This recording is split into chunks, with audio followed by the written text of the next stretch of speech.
우리 사도행전 19장 11절로 41절까지 볼게요. 사도행전 19장 11절로 41절입니다. 다 찾으셨으면 제가 한 절 읽고 여러분들 한 절 읽고 교독할게요. 11절로 41절입니다. 하나님이 바울의 손으로 희한한 능을 행하게 하시니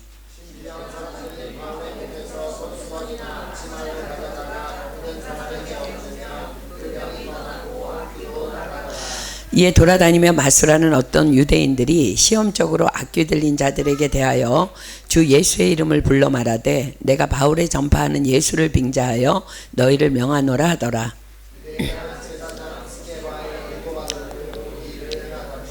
악귀가 대답하여 가로되 예수도 내가 알고 바울도 내가 알거니와 너는 누구냐 하며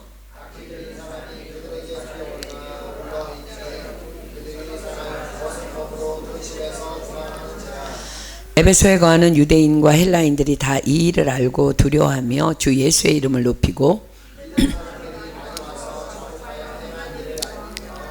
또 마술을 행하던 많은 사람이 그 책을 모아가지고 와서 모든 사람 앞에서 불사르니 그 책값을 계산한 즉 은 5만이나 되더라.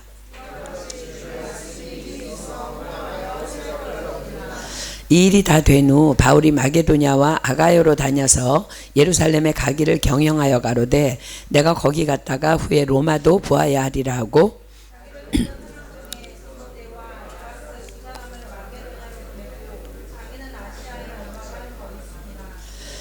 그때쯤 되어 이 도로 인하여 적지 않은 소동이 있었으니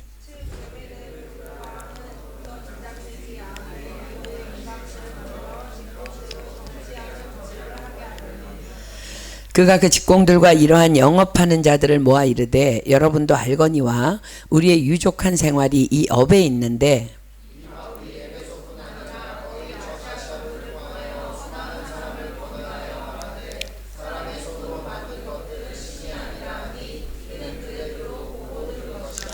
우리의 영혼만 천하여질 위험이 있을 뿐 아니라 큰 여신 아데미의 정각도 경홀히 여김이 되고 온 아시아와 천하가 위하는 그의 위엄도 떨어질까 하노라 하더라.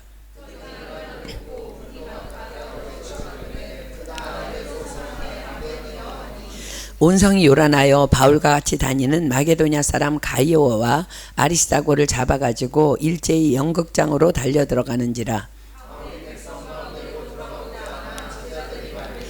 또 아시아 관원 중에 바울의 친구된 어떤 이들이 그에게 통지하여 연극장에 들어가지 말라고 하더라.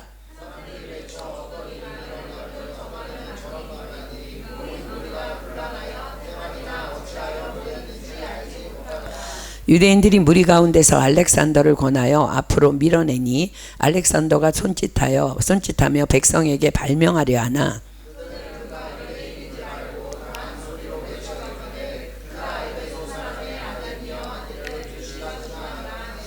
서기장이 무리를 안돈시키고 이르되 에베소 사람들아 에베소 성이 큰 아데미와 미세스에게서 내려온 우상의 정각지가 된 줄을 누가 알지 못하겠느냐.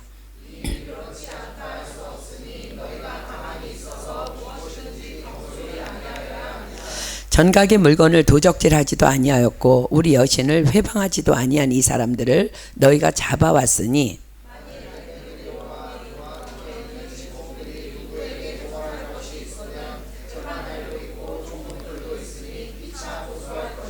만일 그 외에 무엇을 원하거든 정식으로 민회에서 결단할지라.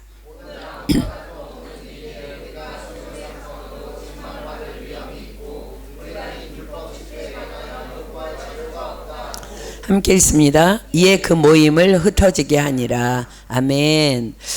우리는 지난 시간을 통해서 자칭 예수님의 제자로고는 하지만 성령이 있음도 듣지 못하였다는 어떤 제자들에게 사도 바울이 이제 예수 그리스도의 온전한 복음을 전함으로 말미암아 성령 세례를 받고 거듭난 12명의 에베소서의 제자들을 바울이 따로 세워서 두란노 서원에서 2년 동안이나 성경 공부를 통한 제자 훈련을 강행하였던 일까지를 이제 공부하였습니다. 그 두란노 서원에서의 가르침으로 이제 우리가 본문에서 본 앞절 10절이 이렇게 기록하죠. 아시아에 사는 아시아에 사는 자는 유대인이나 헬라인이나 다 주의 말씀을 듣더라. 어찌 그런 일이 가능했다고요? 그렇습니다. 성령이 있음도 듣지 못하였노라 했던 그 12명이 성령으로 거듭난 후에 말씀의 가르침을 받으며 또 따르기 시작하면서부터 그들의 삶의 모습들이 전 인격적으로 달라지기 시작했던 것입니다. 그래서 그들의 달라진 모습에 놀란 그들의 가족들이 두란노에 와서 함께 성경을 배우기 시작했고, 또 그 소문이 아시아 각처에 흩어져 있던 그들의 친척과 친지들에게도 전해지기 시작하면서 아시아 각처에서도 변화된 그들을 보기 위해, 또 자신들도 그렇게 되기를 사모함으로 성경을 배우기 위해 에베소의 두란노 서원으로 그렇게 모여들기 시작했던 것입니다. 그렇게 전파된 복음의 열매, 그 결과가 바로 아시아에 사는 자는 유대인이나 헬라인이나 다 주의 말씀을 듣더라 였던 것입니다. 그런데 하나님의 말씀의 능력이 도대체 어떠하기에 그들이 그토록 달라진 삶을 살아가게 되었다고요? 너무 중요한 말씀이니까 우리가 다 아는 말씀이지만 다시 찾습니다. 디모데후서 3장 16절로 17절 봅니다. 디모데후서 3장 16절로 17절.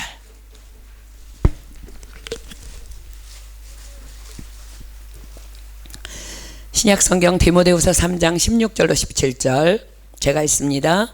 모든 성경은 하나님의 감동으로 된 것으로 교훈과 책망과 바르게 함과 의로 교육하기에 유익하니 이는 하나님의 사람으로 온전케 하며 모든 선한 일을 행하기에 온전케 하려 함이니라. 그렇습니다. 이것이 바로 우리가 말씀을 읽고 묵상하고 또 배울 때에 우리에게 역사하시는 말씀의 능력입니다. 자, 히브리서 4장 하나 더 볼까요? 히브리서 4장 12절로 13절 말씀의 능력에 대해서 기록합니다. 히브리서 4장 12절로 13절입니다. 신약성경 히브리서 4장 12절로 13절. 하나님의 말씀은 살았고 운동력이 있어 좌우의 날선 어떤 검보다도 예리하여 혼과 영과 및 관절과 골수를 찔러 쪼개기까지 하며 또 마음의 생각과 뜻을 감찰하나니 지으신 것이 하나라도 그 앞에 나타나지 않음이 없고 오직 만물이 우리를 상관하시는 자의 눈앞에 벌거벗은 것 같이 드러나느니라. 자, 사랑하는 여러분, 하나님 말씀은 곧 하나님이십니다. 그렇습니다. 하나님은 살아계십니다. 그렇다면 하나님의 말씀이 내 안에 들어가면, 근데 어떻게 들어가요? 말씀을 읽을 때 내용에 담기고 말씀을 배울 때 내용에 담기는 것, 곧 그것이 내 안에 말씀이 들어오는 것입니다. 그 말씀이 내 안에 들어오시면 어떤 일이 일어난다고 히브리서가 말씀하세요? 좌우의 날선 어떤 검보다도 말씀이 예리해서 혼과 영과 및 관절과 골수를 찔러 쪼개기까지 하며 또 마음의 생각과 뜻을 감찰하나니 지으신 것이 하나라도 그 앞에 나타나지 않음이 없고 오직 만물이 우리를 상관하시는 자의 눈앞에 벌거벗은 것 같이 드러나느니라. 무슨 말씀이에요? 내 안에 감추어진 속사람까지 다 아시는 하나님께서 당신의 말씀으로 내 영혼육을 향하여, 관절과 골수는 우리의 육체 질병까지도 포함합니다, 교훈하시고 얘야 이렇게 살아야 해, 책망하시고 얘야 그렇게 살면 안 돼, 바르게 하시고 얘야 그 길은 옳은 길이 아니야, 의로 교육하여 주시고 얘야 고민하고 생각할 거 없어, 하나님의 뜻은 언제나 거룩이야, 언제나 정직이야, 언제나 성실이야. 그렇게 우리 안에서 역사하여 주심으로 우리의 전 인격의 변화가 우리의 힘이나 노력이 아닌 그 말씀의 능력으로 일어나게 되는 것입니다. 우리는 지난 주일 예배 후에 다 함께 모여 성경을 통독하였습니다. 여러분들이 다 이해하지 못하고 다 기억하지 못한다 할지라도 우리가 읽은 하나님의 말씀은 지금 여러분들의 영안에 고스란히 담겨져 있습니다. 아멘. 우리가 그렇게 차곡차곡 말씀을 우리의 영안에 꾸준히 쌓아갈 때 그 말씀이 우리 안에서 역사하심으로 우리도 모르는 사이에 우리의 전인격은 점점 변화되어져 가는 것입니다. 지난 주일날 GMI 은혜교회 이제 정태호 목사님께서 주일 예배를 통해서 이런 자신의 간증을 나눠주셨어요. 미국에서 이제 자기가 가난한 집사 시절이었는데 아마도 유학생이었던 거예요 같아요. 주일에 교회에 가기 위해서 자동차를 타려고 가보니까 자동차 유리가 산산조각이 다 나서 깨져 있더랍니다. 그래서 이게 무슨 일인가, 자동차에 가져갈 만한 아무것도 두지 않았는데, 그래서 자세히 차를 들여다보니까 유리를 깨고 그 안에서 이제 본넷을 열고 배터리를 빼갔더랍니다. 세상에 100불도 안 되는 이 배터리를 훔치려고 저 비싼 자동차 유리를 다 깨어버리다니 하며, 하나님, 주일에 교회에 예배 드리러 가야 되는데 이게 무슨 일입니까? 라고 말하려고 하는데 갑자기 말씀이 생각나더랍니다. 범사에 감사하라. 누가 그리 역사해 주신 거예요? 그분 안에 계신 하나님의 살았고 운동력 있는 말씀이 그 역사하신 거예요. 그래서 얼른 하나님 죄송합니다, 불평하려 하였던 것 회개합니다. 그리고는 얼른 아내와 아이들까지에게도 이렇게 말했대요. 오늘 교회에서 누구를 만나든지 자동차 이야기는 꺼내지도 말고 만약 이야기가 나오더라도 우리 감사만 하자고. 그렇게 이제 그날 걸어서 교회에 가서 예배를 드리고 이제 나왔는데 차가 없으니 이제 걸어서 집에 가야 되겠죠. 그래서 걸어서 집에 가려고 교회 정문을 나서는데 장로님 한 분이 부르시더래요. 정 집사님 어디 가세요? 그래서 집에 가는데요. 그랬더니 왜 걸어가요? 라고 꼬치꼬치 캐물으시기에 어쩔 수 없이 이런 일이 있었다고 이렇게 말씀을 드렸더니 마침 자신의 차가 이제 자리가 많은 밴이니까 집에다 태워다 주겠다고 타라 그래서 이제 그 차에 올라탔는데 갑자기 이제 집으로 간 게 아니라 식당으로 데려가서 맛있는 밥을 막 맛있는 걸 사주시고 자동차 수리비까지 건네주시면서 이제 가난한 유학생이니까 장로님 보시기에 이제 도와주고 싶었던 거죠. 그렇게 위로해 주셨다는 거예요. 이것이 바로 우리 안에서 역사하시는 살았고 운동력 있는 하나님의 말씀의 능력인 것입니다. 아멘. 우리 안에서 우리가 차곡차곡 쌓아놓은 말씀이, 근데 그거는 내가 선택하는 거예요. 범사에 감사하라 그러면 아멘하고 그 말씀 붙잡는 건 내가 선택하는 거라는 거야. 그러면 그때 하나님께서 역사하여 주신다는 거야. 지난 주일 여러분들은 잠언 말씀을 통독하면서 이런 말씀을 읽었던 것 혹시 기억합니까? 많은 사람들이 우리 여기 초신자들도 있고 이제 궁금해하는 사람들도 있어서 이제 제가 이 말씀을 드립니다. 성경에 술 마시지 말라는 말씀이 어디 있어요? 라고 질문해요. 그 사람은 답이 뭐예요? 성경을 처음부터 끝까지 한 번도 안 읽어본 사람이야, 그치? 자, 그렇게 질문하는데 그런데 어디에 있었어요? 우리가 읽은 잠언 말씀 안에. 우리 다시 한번 가볼까요? 잠언 23장 29절로 31절. 잠언 23장 29절로 31절입니다. 잠언 23장 29절로 31절 구약성경. 자 보세요. 재앙이 네게 있느뇨, 근심이 네게 있느뇨, 분쟁이 네게 있느뇨, 원망이 네게 있느뇨, 까닭없는 창상이 네게 있느뇨. 창상은 상처예요. 붉은 눈이 네게 있느뇨, 술에 잠긴 자에게 있고 혼합한 술을 구하러 다니는 자에게 있느니라. 자, 술이 원인이 돼서 어떤 일을 벌인다고요? 재앙이 오고 근심이 오고 분쟁이 오고 원망이 오고 까닭없는 상처가 오고 붉은 눈으로 다닌다는 거야. 자, 보세요. 그러면서 지금 성경이 뭐라고 말씀하세요? 포도주는 붉고 잔에서 번쩍이며 순하게 내려가나니 너는 그것을 보지도 말지어다. 뭐라고요?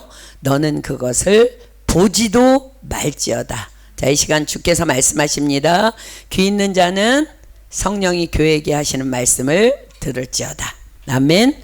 그래서 우리가 성경을 처음부터 끝까지 통독해야 하는 것입니다. 혹시 여러분들에게 어리석어서 잘난 척하면서 야 성경에 그런 말이 어딨냐면 얼른 찾아서 보여주십시오. 보지도 않는데 어떻게 술을 마셔요? 술을 마시지 말라는 말씀이죠. 자, 이사야 34장 16절 핍니다. 이사야 34장 16절. 어떤 사람은 나 창세기부터 요한계시록까지 한 번은 다 읽었는데 그런 말 처음 봤네, 이런 사람이 있어요. 왜 그런 사람이에요? 자, 이사야 34장 16절입니다. 너희는 여호와의 책을 자세히 읽어보라. 졸면서 읽지 말고 자세히. 그래서 우리가 통독하는 거예요. 이것들이 하나도 빠진 것이 없고 하나도 그 짝이 없는 것이 없으리니 이는 여호와의 입이 이를 명하셨고 그의 신이 이것들을 모으셨습니다. 자, 모든 우리 인생의 답이 다 어디에 들어있다고요? 성경 말씀 안에 들어있다는 거예요. 어떤 미국의 마약 소탕 팀들이요, 누군가를 통해서 이제 정보를 얻었어요. 그들이 위장하기 위해서 마약을 마귀에 싣고 지금 산을 넘어서 이동하고 있다는 정보를 이제 얻고 출동했답니다. 그런데 그만 정보가 새어나갔는지 현장에 가보니까 다 도망가 버리고 나귀만 덜렁 남아있더랍니다. 근데 이제 그 팀원 중 한 사람이 크리스천이었는데 너무 이제 허탈한 마음에 하나님께 앉아서 기도했답니다. 주님, 이들이 다 어디로 갔나요? 그런데 갑자기 아침에 집을 나서기 전에 읽었던 성경 말씀 한 구절이 떠오르더랍니다. 나귀는 주인의 구유를 알건만은.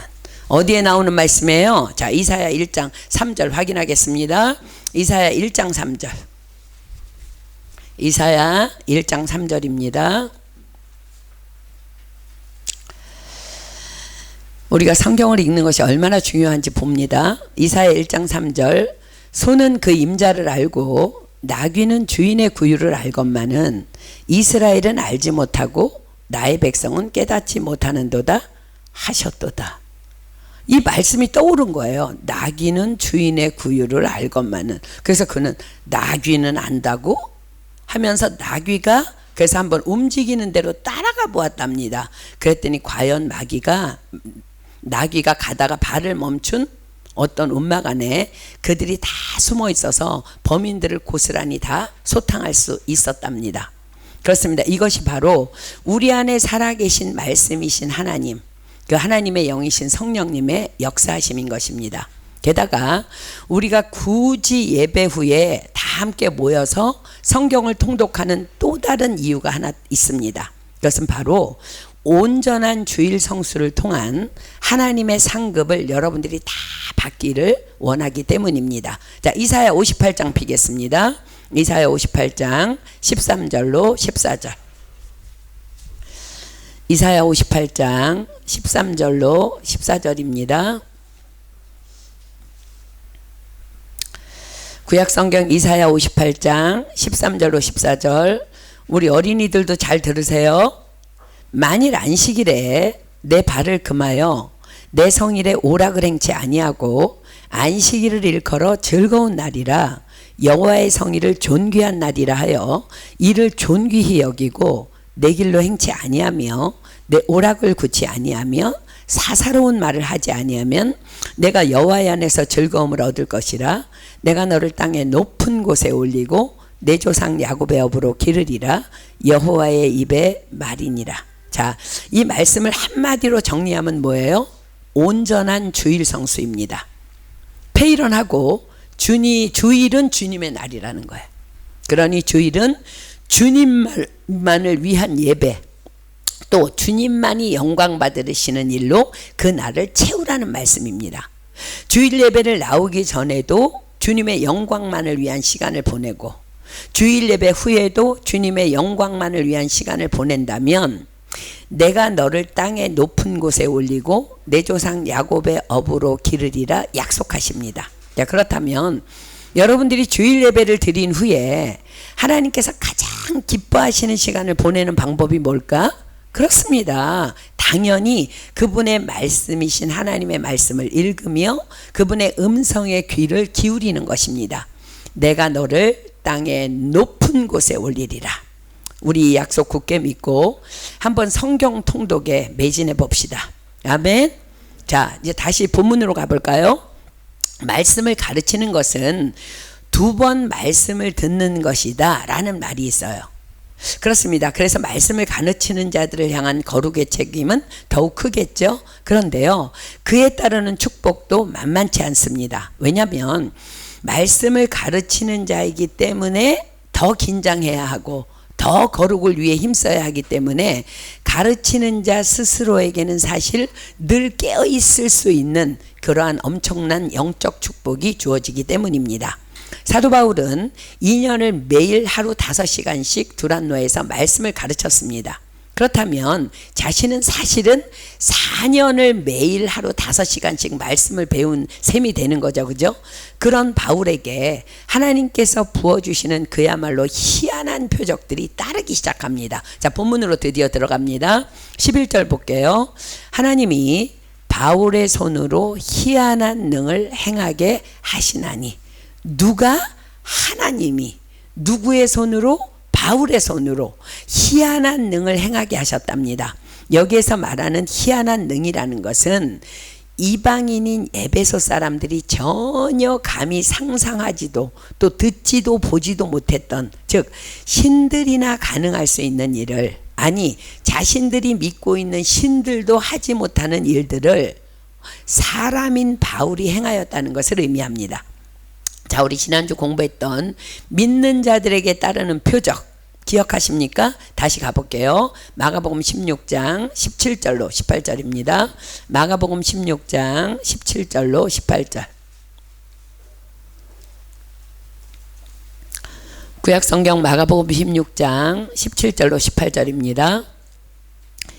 믿는 자들에게는 이런 표적이 따르리니 곧 저희가 내 이름으로 귀신을 쫓아내며 새방언을 말하며 뱀을 집으며 무슨 독을 마실지라도 해를 받지 아니하며 병든 사람에게 손을 얹은즉 나으리라 하시더라. 그렇습니다.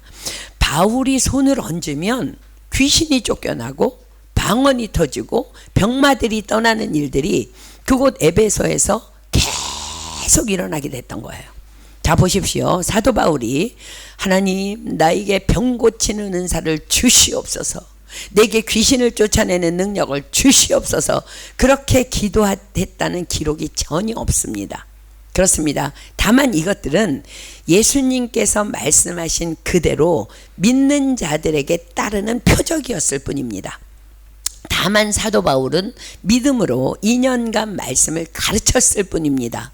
그 말은 사도 바울 안에는 이제 하나님의 말씀으로 가득 차 있었다는 것이겠죠. 그죠? 그런 그였기 때문에 말씀대로 믿고 예수의 이름으로 귀신에게 나가라고 명했고 병든 자에게 손을 얹어 기도해 주자 병이 나았던 것입니다. 자, 마가복음 16장 20절은 이렇게 기록합니다. 마가복음 16장 20절. 마가복음 16장 20절. 제자들이 나가 두루 전파할세 주께서 함께 역사하사 그 따르는 표적으로 말씀을 확실히 증거하시니라. 자, 보세요. 비단 사도 바울뿐만 아니라는 거야. 다른 제자들도 믿는 자들에게 이런 표적이 따르리니 라고 하신 예수님의 말씀 그대로 말씀을 믿고 나가서 복음을 전파하자 어떤 일이 일어났다고요? 주께서 함께 역사하사 그 따르는 표적으로 말씀을 확실히 증거하시니라. 그렇습니다. 바로 이 역사가 본문이 말씀하시는 하나님이 바울의 손으로 희한한 능을 행하게 하시나니의 역사인 것입니다. 그러나 이것은 비단 사도 바울만의 특권이 결코 아니라 그랬죠. 모든 믿는 자들에게 따르는 표적입니다. 그러므로 다만 말씀으로 여러분들의 영을 채우고 또 채우십시오. 어느새 우리에게도 이런 표적들이 따라오게 됨을 보게 될 것입니다. 나 불면증 있었는데 언제부터 내가 이렇게 잘 자게 됐지? 나 우울증이 있었는데 언제 내가 이렇게 영이 멀쩡해졌지? 나 엄청나게 부정적인 사람이었는데 언제부터 내 언어가 이렇게 긍정적으로 바뀌었지? 내 통장에 잔고가 없으면 엄청나게 불안했던 사람이 나였는데 언제부터 이렇게 통장이 비어도 평안한 사람이 되었지? 그렇습니다. 말씀만 먹으십시오. 여러분 안에서 그 먹은 말씀들이 여러분들의 전 인격을, 여러분의 지정의를, 여러분의 영혼육을 온전히 변화시켜 주실 것입니다. 그리고 그 따르는 표적으로 간증하게 될 것입니다. 그 간증으로 주변에 복음을 전하게 될 것입니다. 땅끝까지 이르러 복음의 증인으로 살아가게 될 것입니다. 자, 그러나 여러분 잘 기억하세요. 추락하는 데는 날개가 없다는 것 아십니까? 이렇게 살아가다가 그럴 만한 이유가 전혀 없는데 어느 순간 괜히 불안해져. 괜히 우울해. 그리고 영적 업앤다운이 나에게 온다면 말씀 먹는 것을 미루거나 놓쳐서임을 반드시 기억하십시오. 여러분 점검해 보세요. 이유는 그거 하나밖에 없어. 신약과 구약은 우리가 평생 복용해야 할 생명의 양약입니다. 아멘. 왜냐하면 우리 안에는요, 예수님을 믿은 후에도 여전히 죄성이 남아있기 때문에 그래요. 사도 바울도 고백합니다. 로마서 7장 20절로 21절입니다. 로마서 7장 20절로 21절. 로마서 7장 20절로 21절. 사도 바울의 고백이에요. 만일 내가 원치 아니하는 그것을 하면 이를 행하는 자가 내가 아니요 내 속에 거하는 죄니라. 그러므로 내가 한 법을 깨달았노니 곧 선을 행하기 원하는 나에게 악이 함께 있는 것이로다.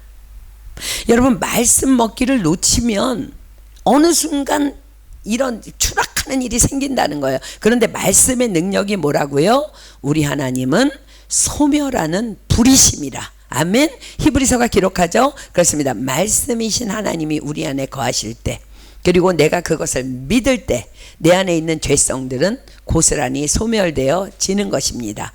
그래서 복 있는 사람은 주야로 그 말씀을 묵상하는 자라 하시는 것입니다. 자, 다시 본문으로 갈게요. 그런데 정말 더 놀라운 것은 그뿐만 아니라 심지어 이런 일까지도 있었다고 기록합니다. 자, 본문 12절입니다. 심지어 사람들이 바울의 몸에서 손수건이나 앞치마를 가져다가 병든 사람에게 얹으면 그 병이 떠나가고 악귀도 나가더라. 자, 하나님께서는 왜 이런 그야말로 에베소 사람들이 바라보기에 희한한 일들을 에베소에서 바울을 통해 역사하시며 또 허락하셨을까? 바울이 천막 작업을 하기 위해 작업복으로 입고 있던 앞치마와 땀을 닦던 손수건에 과연 능력이 있었을까요? 결코 그렇지 않습니다. 바울이 어느 날 아침에 일어나 보니까 자신의 작업복 앞치마와 손수건이 없어졌어요. 사람들이 가져간 거예요. 아니, 사람들이 훔쳐간 것입니다. 그런 능력의 사람이라면 그가 입은 옷도 능력이 있는 것이 분명해 하며 가져가서 병든 사람에게 얹어 놓았는 세상에. 그런데 놀랍게도 정말로 병도 낫고 귀신도 떠나가는 것입니다. 어쩌면 그 일의 배후에는 사람들의 입소문을 타고 12회를 혈루병으로 앓던 여인이 바울이 전하는 그 예수님의 옷자락만 만져도 나을 것이라는 믿음으로 예수님의 옷자락을 만졌는데 혈루병이 나았다는 소문을 들었을 수도 있습니다.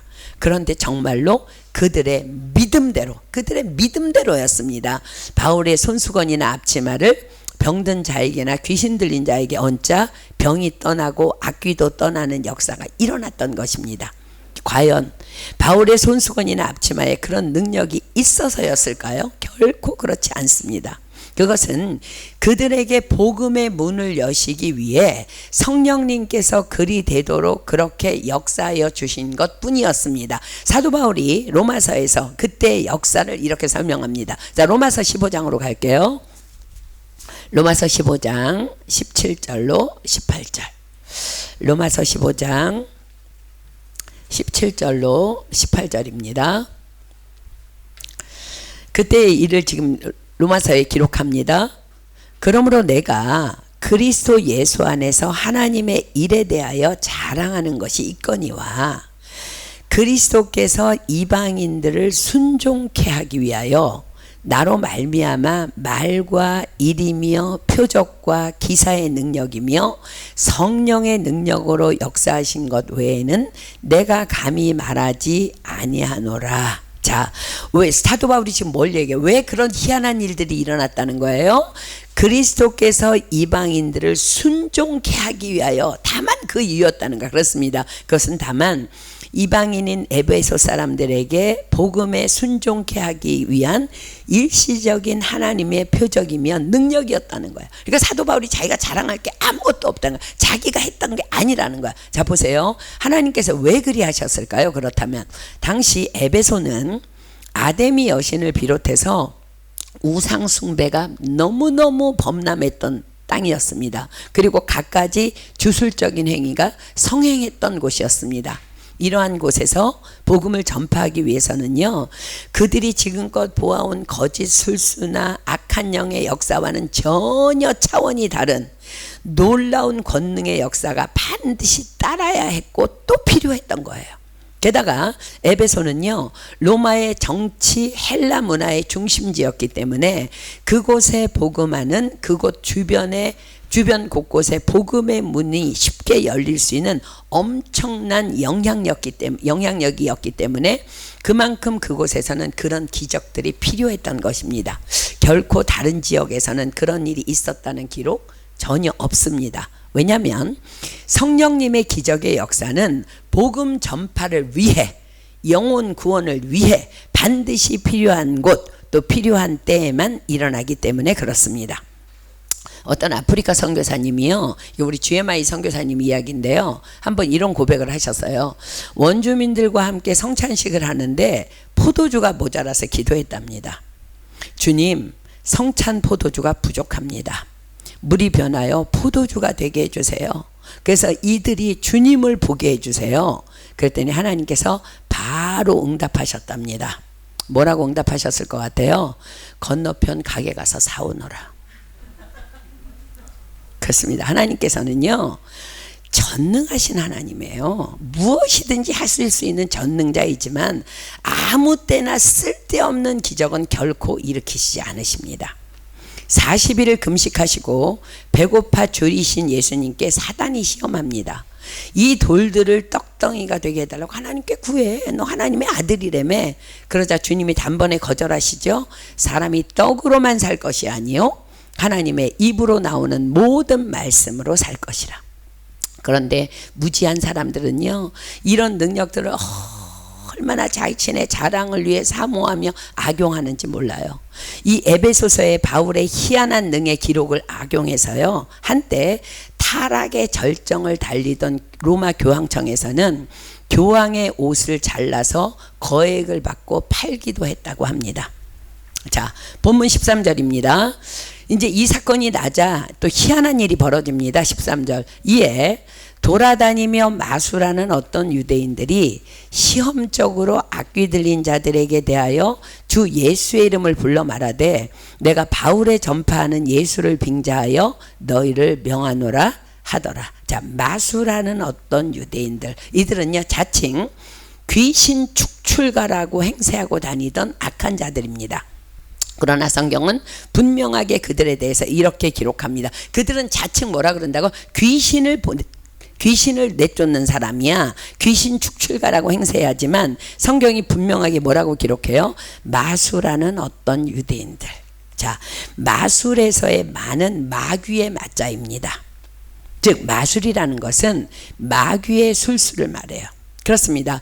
이들이 자칭 귀신 축출가라는 자들은요, 귀신 들린 자들을 향해서 더 큰 귀신의 이름으로 협박해서 귀신을 쫓아내는 수법으로 큰 돈을 벌어들이고 있던 자들이었습니다. 그런데 사도 바울이 전파하는 예수의 이름, 놀랍게도 그 이름만 외치면 모든 귀신들이 떠나가는 것을 보고는 자신들도 시험적으로 악기 들린 자들을 향해 내가 바울에 전하는 예수를 빙자하여 너희에게 명하노라 하며 다녔다는 거예요. 그들은 바울이 전하는 복음을 또 하나의 샤머니즘, 즉 무술로 생각하고 예수님을 여러 우상 중에 하나로 여기는 참남한 죄악을 범한 것입니다. 자, 그런데 그 짓을 누구까지 행했다고요? 자, 14절 봅니다. 유대의 한 제사장 스게와의 7 아들도 이 일을 행하더니, 자, 제사장의 아들들, 하나님만을 예배하도록 선별되어 부르심을 받은 제사장의 아들들도 그 일을 행했다는 거야. 그 땅에 엄청난 타락상을 보여주는 또 하나의 단면입니다. 자, 사랑하는 여러분, 기억하십시오. 하나님께서는 악한 세상은 상관치 않으시나 하나님의 자녀들은 반드시 징계하십니다. 그렇습니다. 예수 그리스도를 믿음으로 말미암아 하나님의 자녀된 우리에게 하나님께서는 분명하게 이렇게 말씀하십니다. 구약성경 사무엘하 7장 14절입니다. 사무엘하 7장 14절. 사무엘하 7장 14절. 구약성경 사무엘하 7장 14절입니다. 하나님이 말씀하십니다. 나는 그 아비가 되고 그는 내 아들이 되리니 저가 만일 죄를 범하면 내가 사람 막대기와 인생 채찍으로 징계하려니와. 하나님은 누구를 징계하실까요? 히브리서 12장 8절 갑니다. 히브리서 12장 8절. 히브리서 12장 8절. 히브리서 12장 8절입니다. 징계는 다 받는 것이오늘 너희에게 없으면 사생자요 참 아들이 아니니라. 여러분들 여러분 마음대로 그냥 막 대충 사는데 징계 없으면은 친아들 아닌 걸로 생각하고 회개하십시오. 그렇습니다. 마술하는 자들의 참남함은요 그냥 통과해 버리십니다. 묵과하시고 제사장 스게와의 아들들의 죄는 결단코 넘어가시지 않으십니다. 자, 15절 16절 봅니다. 악귀가 대답하여 가로되 예수도 내가 알고 바울도 내가 알거니와 너희는 누구냐 하며 악귀 들린 사람이 그 두 사람에게 뛰어올라 억제하여 이기니 저희가 상하여 벗은 몸으로 그 집에서 도망하는지라. 자, 보세요. 누가 악귀로 하여금 이렇게 하도록 역사하셨을까요? 그렇습니다. 당연히 하나님이십니다. 사랑하는 여러분, 사단마귀의 역사도 하나님께서 허용하시는 범위 안에서만 행할 수 있음을 욥기서가 기록합니다. 자, 욥기 1장 핍니다. 욥기서, 구약성경 욥기서 1장 6절로 12절 볼게요. 욥기서 1장 6절로 12절입니다. 우리 지난 주일날 받은 말씀인데요. 욥기 1장 6절로 12절입니다. 제가 읽습니다. 하루는 하나님의 아들들이 와서 여호와 앞에 섰고 사단도 그들 가운데 왔는지라. 여호와께서 사단에게 이르시되 내가 어디서 왔느냐? 사단이 여호와께 대답하여 가로되 땅에 두루 돌아 여기저기 다녀왔나이다. 여호와께서 사단에게 이르시되 내가 내 종 욥을 유의하여 보았느냐? 그와 같이 순전하고 정직하여 하나님을 경외하며 악에서 떠난 자가 세상에 없느니라. 사단이 여호와께 대답하여 가로되 욥이 어찌 까닭없이 하나님을 경외하리이까? 주께서 그와 그 집과 그 모든 소유물을 산울로 두르심이 아니니까. 주께서 그 손으로 하는 바를 복되게 하사 그 소유물로 땅에 널리게 하셨음이니이다. 이제 주의 손을 펴서 그의 모든 소유물을 치소서. 그리하시면 정령 대면하여 주를 욕하리이다. 여호와께서 사단에게 이르시되 내가 그의 소유물을 다 내 손에 붙이노라. 오직 그의 몸에는 내 손을 대지 말지니라. 사단이 곧 여호와 앞에서 물러가니라. 자, 보세요. 분명히 기록되어 있죠. 그렇습니다. 사단의 역사, 그것은요 하나님께서 허용하시는 범위 안에서만 일어난다는 것을 기억하십시오. 자, 사랑하는 여러분, 그러므로 사단을 우습게 보지 마십시오. 내 믿음이 진짜인지 가짜인지 주님만 아실까요? 아니요, 사단도 다 알고 있습니다. 스게야의 아들들이 악기 들린 자를 향해 뭐라고 말했을까요? 이렇게 말했겠죠. 예수의 이름으로 명하노니 악귀는 떠나가라. 그러자 귀신이 뭐라고 말해요? 예수도 알고 바울도 내가 알거니와 너희는 누구냐? 그리고는 스게와의 두 아들들 위에 뛰어올라서 막 흠씨 두들겨 팬 거예요. 그냥 막 죽어라고 팬 거야. 그러자 어떻게 되었다고요? 성경이 기록하죠. 저희가 상하여 벗은 몸으로 그 집에서 도망하는지라. 자, 이 일을 누가 허용하셨다고요? 그렇습니다. 하나님께서입니다. 자, 사랑하는 여러분, 우리는 과연 이 제사장 스게와의 아들들과 다를까요? 마술이 뭐라고요? 마귀의 술수입니다. 마술의 원어적인 뜻은 단순합니다. 옳지 않은 행동입니다. 우리가 옳지 않은 행동을 하는 모든 것 다 마귀의 술수, 즉 마술이라는 거야. 마귀의 술수에 붙잡혀서 그런다는 거야. 왜냐하면 마귀는 거짓의 아비이기 때문에 그렇습니다. 자, 요한복음 8장 44절 핍니다. 요한복음 8장 44절. 요한복음 8장 44절입니다. 너희는 너희 아비 마귀에게서 났으니 너희 아비의 욕심을 너희도 행하고자 하느니라. 저는 처음부터 살인한 자요 진리가 그 속에 없으므로 진리에 서지 못하고 거짓을 말할 때마다 제 것으로 말하나니 이는 저가 거짓말장이요 거짓의 아비가 되었음이니라. 여러분, 옳지 않은 행위, 거짓된 행위 다 마귀의 술수. 그게 쉽게 말해서 마술이라는 거야. 마술. 자, 오래전 우리 낭시교회에요, 늦은 나이에 유학을 온 한 자매가 있었습니다. 어학을 마치고 이제 파리를 비롯해서 여러 도시에 있는 학교에 원서들을 넣고 이제 시험을 보러 가야 하는데 기차비가 너무 비싼 거예요. 우리 아까 예배 드리기 전에도 깍드존 얘기했죠, 그죠? 지금도 있는지 모르겠는데요, 당시에는 깍드존이라고 해서 25세 미만의 학생들에게는 기차비가 거의 50% 할인되는 카드가 있었어요. 얼만큼 내고 이제 카드를 만들면 1년 내내 반값으로 모든 기차를 이용할 수 있으니 뭐 학생들에게 얼마나 유용했는지 몰라요. 그런데 이 자매가요, 자신은 이제 나이가 많아서 이 카드 발급이 안 되니까 교회의 한 자매에게 그 깍드존을 빌린 거예요. 동양인이기 때문에 검표연이 사진 속 얼굴을 못 알아볼 거라는 주변의 부추김에 이제 힘을 얻은 것입니다. 이제 내일이면 기차를 타고 파리로 시험을 치러 가는 날인데 그날 저녁 이제 교회에서 성경 공부가 있었습니다. 저는요, 아예 그런 사실조차를 알지 못했어요. 그런데 이런 사실을 알지 못했던 제가 그날 낭시에 내려가서 나눈 말씀은 바로 정직이었습니다.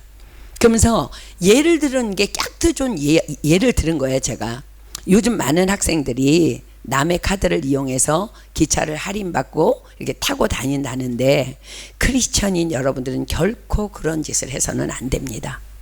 여호와의 눈은 온 땅을 두루 감찰하십니다. 하나님은 당신의 자녀들에게만큼은 거짓을 결코 간과하시지 않으십니다. 그러나 그 자매는요, 초신자였어요. 게다가 너무 경제적인 형편이 어려웠기 때문에 말씀을 듣고 잠시 갈등은 되었었대요. 그렇지만 그냥 그 카드를 이용해서 기차를 탔답니다. 그러나 하나님은 살아계십니다. 친자식은 징계하신다 그랬죠. 하나님께서 바로 그 자매에게 검표원을 파송하셔서 그 자리에서 고스란히 500유로의 벌금을 내게 하셨습니다. 아끼려던 돈의 10배를 벌금으로 내게 된 것이지요. 그러나 여러분, 사랑하는 여러분, 성경은 또 이렇게 기록합니다. 히브리서 12장 8절 피겠습니다. 히브리서 12장 8절. 히브리서 12장 8절. 그리고 11절 13절 봅니다. 징계는 다 받는 것이거늘 너희에게 없으면 사생자요 참 아들이 아니니라. 11절부터 13절 봅니다. 무릇 징계가 당시에는 즐거워 보이지 않고 슬퍼 보이나 후에는 그로 말미암아 연달한 자에게는 의의 평강한 열매를 맺나니 그러므로 피곤한 손과 연약한 무릎을 일으켜 세우고 너희 발을 위하여 곧은 길을 만들어 저는 다리로 하여금 어그러지지 않고 고침을 받게 하라. 그렇습니다. 사랑하는 여러분, 그 자매는요, 그 일을 계기로 하나님의 살아계심을 완전히 그냥 소름 끼치게 체험한 거예요. 그리고는 그때부터 얼마나 정직하고 성숙한 믿음의 크리스천으로 거듭났는지 모릅니다. 또한 그 일로 온 교회가 깨어 긴장하는 거룩의 축복도 더불어 받게 되었음은 물론입니다. 바로 이러한 일이 지금 본문의 에베소 교회 안팎에서 일어납니다. 자, 본문 17절 봅니다. 에베소에 거하는 유대인과 헬라인들이 다 이 일을 알고 두려워하며 주 예수의 이름을 높이고, 스게와의 아들들이 그 악귀 들린 그 귀신한테 당했대. 예수의 이름을 잘못 사용했다. 이제 소문이 다 난 거예요. 믿은 사람들이 와서 자복하여 행한 일을 고하며, 또 마술을 행하던 많은 사람이 그 책을 모아가지고 와서 모든 사람 앞에서 불사르니 그 책값을 계산한 즉 은 5만이나 되더라. 자, 여러분 기억하십시오. 마술이 뭐라고요? 마술? 수리수리 마술이가 아니고, 마술이 뭐예요? 마귀의 술수.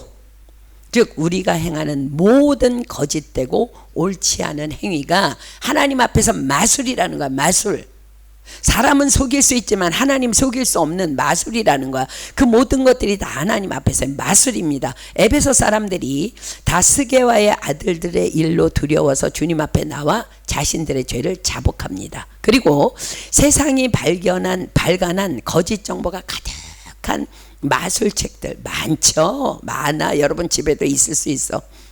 다 가져다가 하나님 앞에서 다 불살라 버립니다. 뭐 성공하는 법 뭐 이런 것들이 있죠. 다 불살라 버리십시오. 불살은 책값이 얼마였다고요? 은 5만. 즉 이 은 5만은요, 당시 노동자 500명이 하루도 빠짐없이 날마다 1년을 꼬박 일해야 모을 수 있는 큰 금액이었습니다.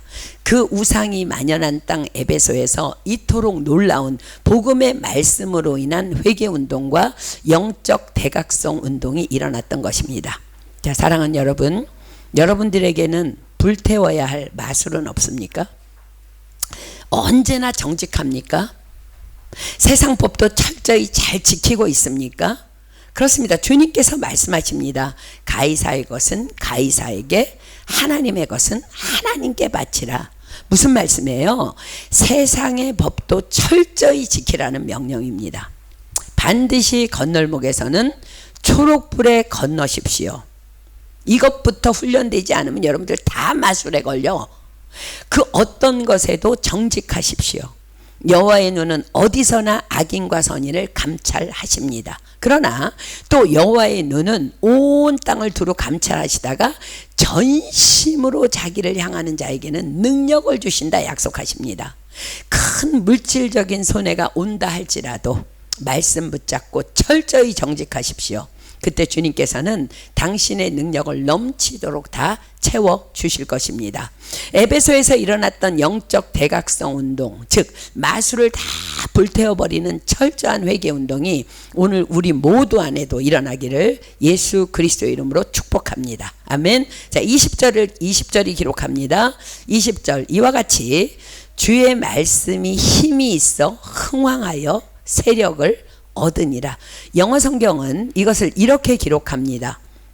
주의 권능을 타고 말씀이 널리 퍼져나가고 그 힘이 갈수록 더 강력해지더라. 자, 무엇이? 말씀이. 그렇습니다.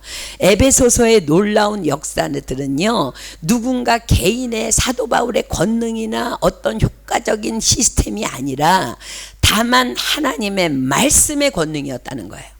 그 말씀이 육신이 되어 오신 분이 누구셔요? 예수 그리스도. 그렇습니다. 에베소 땅에 덮인 그 권능은 바로 복음으로 오신 예수 그리스도의 권능이었던 것입니다. 자, 21절 봅니다. 이 일이 다 된 후 바울이 마게도냐와 아가야로 다녀서 예루살렘에 가기를 경영하여 가로되 내가 거기 갔다가 후에 로마도 보아야 하리라 하고, 이제 사도 바울은 에베소에서의 사역을 마무리하고 제2차 전도 여행 때에 복음을 전했던 마게도냐와 아가야를 돌아본 후에 예루살렘에 가서 절기도 지키고 또 형제들에게 사역 보고도 한 후에 제3차 전도 여행을 마치려고 이제 계획합니다. 그리고 이젠 다음 행선지를 로마로 결정합니다. 여러분 보세요. 다 이 결정 뒤에는 누가 역사하세요? 기도 가운데, 환경 가운데 하나님께서 사도 바울에게 그리하라고 이 모든 계획들을 주신 거예요. 그러나 22절은 그럼에도 불구하고 먼저 디모데와 에라스도 두 사람만을 마게도냐로 보내고 사도 바울 자신은 그곳에 남아서 지체했다고 기록합니다. 자, 22절 볼게요. 자기를 돕는 사람 중에서 디모데와 에라스도 두 사람을 마게도냐로 보내고 자기는 아시아에 얼마간 더 있으니라. 왜 그랬을까? 계획을 세웠으면 그대로 진행해야 되는데 왜 그랬을까? 그 이유를 사도 바울이 고린도전서에 기록합니다. 자, 고린도전서 16장 8절로 9절 봅니다. 고린도전서 16장 8절로 9절. 고린도전서 16장 8절로 9절입니다. 내가 오순절까지 에베소에 유하려 함은 내게 광대하고 공효를 이루는 문이 열리고 대적하는 자가 많음이니라. 자, 이게 무슨 말일까? 그렇습니다. 사도 바울이 에베소에 남아 오순절을 기다렸다는 거야. 예루살렘에 올라가 지켜야 하는 절기임에도 에베소에 남아 오순절을 기다린 이유는 이러하답니다. 이제 몇 날 후면 복음을 전할 수 있는 광대하고 공효를 이루는 문이 열리기 때문이었습니다. 공효를 이루는 문, 즉 공적으로 효과 있게 복음을 전할 수 있는 문이 열린다는 거예요. 자, 이게 무슨 말이냐면요, 에베소에서는요 매년 5월이 되면 아데미 대축제가 열립니다. 그것을 기념하기 위해서 스포츠 경기도 함께 열리게 됩니다. 이 일을 위해서 이제 각처에서 사람들이 구름대 같이 이제 몰려오는데 이런 기회를 사도 바울은 절대 놓칠 수 없었던 거예요. 에베소의 아데미 신전 가운데에는요 거대한 아데미 신상이 이제 자리 잡고 있었습니다. 아데미는요 다산을 상징하는 대지 모신입니다. 자, 대지 모신이라는 것은 모성, 생식력, 창조력 또는 대지의 풍부함을 상징하고 대표하는 여신을 말합니다. 12개의 가슴을 가진 여자의 모습을 한 거대한 아데미 신상이 에베소의 아데미 신전에 턱 자리 잡고 있었는데 그 크기가 얼마나 거대했냐면 가로 120m, 세로 60m, 축구장 크기입니다. 그래서 이 거대한 신상은요 고대 세계의 7대 불가사의 중에 하나였습니다. 이것을 보기 위해서 또 이 축제에 참가하려고 이젠 사람들이 구름대같이 몰려올 것입니다. 그런데 사도 바울의 계획이 뜻하지 않게 틀어지게 됩니다. 왜냐하면 복음을 또 바울을 대적하는 자들이 일어났기 때문입니다. 자, 23절부터 볼게요.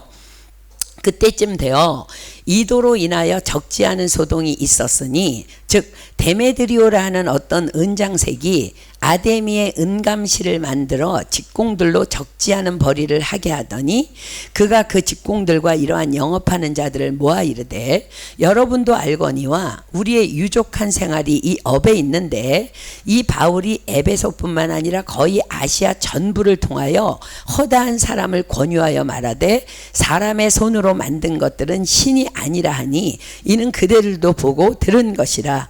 우리의 이 영혼만 천하여질 위험이 있을 뿐 아니라 큰 여신 아데미의 전각도 경홀히 여김이 되고 온 아시아와 천하가 위하는 그의 위엄도 떨어질까 하노라 하더라. 자, 우리는 관광도시 파리에 살고 있기 때문에 이런 상황이 결코 낯설지 않습니다. 자, 아데미 축제가 곧 열립니다. 그리고 더불어 스포츠 경기도 열립니다. 그렇다면 어디가 가장 흥행하게 될까?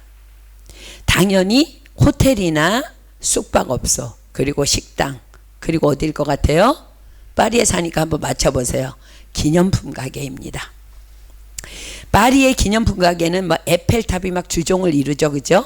마찬가지로 아데미 축제의 가장 큰 수입은 은으로 만든 아데미 여신의 모형물을 파는 것이었습니다. 꽤나 값비싼 장식품이었지만 그것을 사람들은 부적처럼 사용했기 때문에 다 사는 거야. 그래서 가장 수익을 크게 얻을 수 있는 고가 기념품이 아데미 신상이었습니다. 그런데 바울이 에베소에서 몇 년을 가르쳤어요? 2년을. 그리고 막 거기에서 막 회당에서 가르칠 것까지 하면은 나중에 보면 3년이라는 학자들도 나오는데 바울이 에베소에 들어온 후부터 자꾸 아데미 여신의 모형물들이 잘 안 팔려. 그리고 팔았는데 반품도 막 들어와. 누가 드란노에 갔다 오면 다 반품이 들어오는 거야. 왜라고요?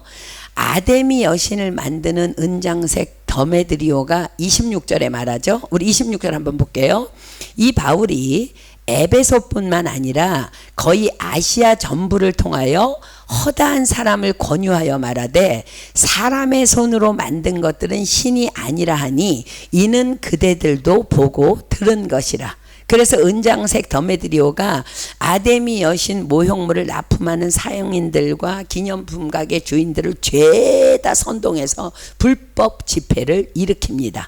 그리고 실상은 더메드리오 자신의 수입의 문제였잖아요. 그죠? 자꾸 이제 돈을 못 버니까. 그렇지만 스스로가 애국자인 양 그것을 나라적 위기로 몰아서 선동합니다. 자, 27절 볼게요. 우리의 이 영혼만 천하여질 위험이 있을 뿐 아니라 큰 여신 아데미의 전각도 경홀히 여김이 되고 온 아시아와 천하가 위하는 그의 위엄도 떨어질까 하노라 하더라. 자, 이 말을 들은 상공인들이요, 나라를 위한다는 명목에 이제 함께 분노하면서 일어나기 시작합니다. 자, 본문 28절입니다. 저희가 이 말을 듣고 분이 가득하여 외쳐가로되 크다 에베소 사람의 아데미여 하니 온 성이 요란하여 바울과 같이 다니는 마게도냐 사람 가이오와 아리스타고를 잡아가지고 일제히 연극장으로 들어가는지라. 그리고 그들은요, 주동자 바울이 보이지 않으니까 바울의 동역자들인 가이오와 아리스타고를 잡아서 연극장으로 이제 끌고 갑니다. 근데 이제 이 소식을 들은 바울이 그들 가운데 이제 들어가려고 하니까 제자들이 말리고 또 아시아 관원 중에 복음으로 거듭난 친구들이 사람들을 보내서 바울에게 연극장으로 들어가지 말라고 통지합니다. 자, 30절 봅니다. 바울이 백성 가운데로 들어가고자 하나 제자들이 말리고 또 아시아 관원 중에 바울의 친구된 어떤 이들이 그에게 통지하여 연극장에 들어가지 말라 권하더라. 사람들이 외쳐 혹은 이 말을 혹은 저 말을 하니 모인 무리가 분란하여 태반이나 어찌하여 모였는지 알지 못하더라. 원래 불법 집회는 이러합니다. 왜 모였는지 모르는 사람이 태반이라는 거야. 사랑하는 여러분, 어떤 모임이든 말씀과 기도로 잘 분별하십시오. 많이 모인다고 선동되지 마십시오. 예수님의 십자가의 달리심도 군중의 목소리가 이겼다고 성경이 분명히 기록하고 있습니다. 그 와중에 또 유대인들이 일어나요. 왜냐하면 혹 우리를 저 바울과 동일하게 취급할 수도 있으니까 유대인들이 알렉산더를 막 내어 밀면서 네가 나가서 우리는 저 사람들과 똑같은 사람 아니라고 말해 하고 밀어붙입니다. 자, 33절 봅니다. 유대인들이 무리 가운데서 알렉산더를 권하여 앞으로 밀어내니 알렉산더가 손짓하며 백성에게 발명하려 하나 저희는 그가 유대인인 줄 알고 다 한 소리로 외쳐 가로되 크다 에베소 사람의 아데미여 하기를 2시간 동안이나 하더니, 자, 이때 서기장이 등장하여 소요를 해결합니다. 자, 당시 서기장의 주 역할은요, 시의 집회를 주선하고 그 결과를 기록해서 총독에게 보고하는 높은 직책을 가진 관리였습니다. 자, 35절 봅니다. 서기장이 무리를 안돈시키고 이르되 에베소 사람들아, 에베소 성이 큰 아데미와 및 스스에게서 내려온 우상의 정각지가 된 줄을 누가 알지 못하겠느냐. 이 일이 그렇지 않다 할 수 없으니 너희가 가만히 있어서 무엇이든지 경솔히 아니하여야 하리라. 전각의 물건을 도적질하지도 아니하였고 우리 여신을 회방하지도 아니한 이 사람들을 너희가 잡아왔으니 만일 더메드리오와 및 그와 함께 있는 직공들이 누구에게 송사할 것이 있거든 재판날도 있고 총독들도 있으니 피차 고소할 것이요 만일 그 외에 무엇을 원하거든 정식으로 민회에서 결단할지라. 오늘 아무 까닭도 없는 이 일에 우리가 소요의 사건으로 책망받을 위험이 있고 우리가 이 불법 집회에 관하여 보고할 재료가 없다 하고 이에 그 모임을 흩어지게 하니라. 자, 그렇습니다. 사도 바울의 복음의 열정을요, 주님은 다 아세요. 그걸 받으셨어요. 이것은 이제 이 땅 에베소에서 사역은 이제 사도 바울 마무리해도 된다는 하나님의 사인이었습니다. 그래서 주님은 서기장을 보내서 이 소요를 그치게 하신 거예요. 이 하나님의 뜻을 고스란히 깨달은 사도 바울은 이제 20장으로 넘어가면은요, 마게도냐로 잠잠히 출발하게 됩니다. 그렇습니다. 때로는 우리도 내 열정이 너무 넘쳐서 하나님을 앞서가기도 하는 실수를 범하기도 합니다. 그러나 그 실수보다 더 중요한 것은 그때그때 나의 실수를 인정하며 다시 앞서가시는 하나님을 잠잠히 따라가면 되는 것입니다. 그렇습니다. 바울은 이미 하나님으로부터 로마로 가야 한다는 감동을 받았습니다. 그러면 그 다음 준비를 순종하며 하면 되는 것입니다. 그러나 우리도 얼마나 많은 미련을 뒤에 두고 있는지 몰라요. 내가 그곳에 조금만 더 머물러 있으면 그 사람을 구원했을 텐데, 내가 좀 더 계획적이었다면. 그러나 하나님의 뜻은요, 바로 지금에 있습니다. 사도 바울의 장점은 바로 그것이었어요. 왜요? 그 사람 늘 기도하는 사람이었거든요. 실수도 하고 넘어지기도 하고 때로는 열정이 넘쳐서 하나님을 앞서가는 허물도 보이지만, 그러나 그는 결코 지나간 과거에 연연하지 않습니다. 난 그 큰 축제에서 복음을 전하고 싶었어. 그렇지만 그러면 더 많은 영혼을 구원을 얻을 것 같았지만, 그러나 하나님께서는 은장색 더메드리오를 일으켜 길을 막으시기도 하고, 또 바울을 불쌍히 여기시어 서기장을 보내어 소요를 그치게도 하십니다. 하나님을 사랑하는 자, 곧 그 뜻대로 부르심을 입은 자들에게는 모든 것이 합력하여 선을 이루느니라. 아멘. 여러분 괜찮습니다. 실수해도 지금 일어나서 따라가면 되는 거야. 지금. 아멘. 그 모든 상황과 환경 앞에서 바울은 하나님의 뜻을 고스란히 발견합니다. 아, 그렇구나. 오순절 예루살렘 가서 지켜야지. 왜 자기 마음대로 에베소에서 그 정말 복음을 전하겠다고 까불어. 그럼에도 불구하고 사도 바울은 잘못했습니다. 그리고 또 잠잠히 따라가는 거야. 그리고 다시 일어나서 첫 번째 계획대로 마게도냐로 묵묵히 출발합니다. 그렇습니다. 이것이 다만 우리의 바른 믿음의 자세입니다. 지금 주님의 뜻 안에 머무는 것, 지금 그분 안에 머무는 것, 그것이 다만 저와 여러분의 비전이 되기를 예수님의 이름으로 축복합니다. 아멘. 왜냐하면 주님께서는 이렇게 말씀하고 계시기 때문에 그렇습니다. 자, 두 말씀 찾습니다. 요즘 우리 목사님 통해서 암송하자는 말씀입니다. 잠언 16장 9절입니다. 잠언 16장 9절. 잠언 16장 9절. 잠언 16장 9절. 그래요. 하나님이요, 사도 바울의 열정 다 아세요. 그 여러분들의 중심도 다 아세요. 그러나 하나님의 뜻만 이루어지는 거예요. 잠언 16장 9절입니다. 사람이 마음으로 자기의 길을 계획할지라도 그 걸음을 인도하는 자는 여호와시니라. 아멘. 자, 한 절 더 볼까요? 잠언 19장 21절입니다. 잠언 19장 21절. 잠언 19장 21절. 사람의 마음에는 많은 계획이 있어도 오직 여호와의 뜻이 완전히 서리라. 아멘. 그렇습니다. 나의 모습, 나의 소유, 나의 계획 다 내려놓을 줄 아는 것, 그것이 바로 믿음의 사람들의 정말 가장 선한 모습인 줄 믿습니다. 우리 찬양하고 기도하겠습니다. 그래서 주님은 우리의 길을 다 아시고요, 걸음을 아세요. 그리고 사도 바울의 실수도 하나님이 선하게 바꿔주시는 것처럼 서기장을 보내셔서 안돈시키고 또 많은 사람들을 보내서 사도 바울을 막으십니다. 자, 우리도 정말 우리의 지나온 길을 후회하지 말고 지금 오늘부터 나는 주님 당신의 길을 따라가겠습니다 하는 믿음으로 함께 이 찬양하겠습니다. 주님 내 길을 잘 아시고 내 걸음 아시네.